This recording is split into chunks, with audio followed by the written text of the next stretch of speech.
এর ভেতরে আসলে আহামরি তেমন কিছুই থাকে না। এখানে একটা সুইচ, এদিক দিলে কম, এদিক দিলে বেশি, আর এইটা হলো কয়েল।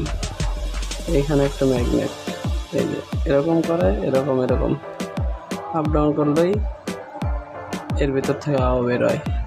এখানে একটা প্লাস্টিক রাবার ইয়ার বেরোয়।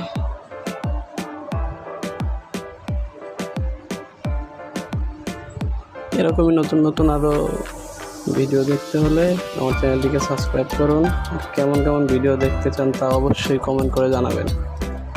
আসলে আমার চ্যানেল তো এখন আমরা 220 ভোল্টের সংযোগ দিব, তারপর দেখব কিভাবে আসলে এটা কাজ করে। চলুন দেখি। দেখতে পাচ্ছেন আসলে আপনারা কি শুনতে পাচ্ছেন কিনা, এই যে বাতাসের সাউন্ড।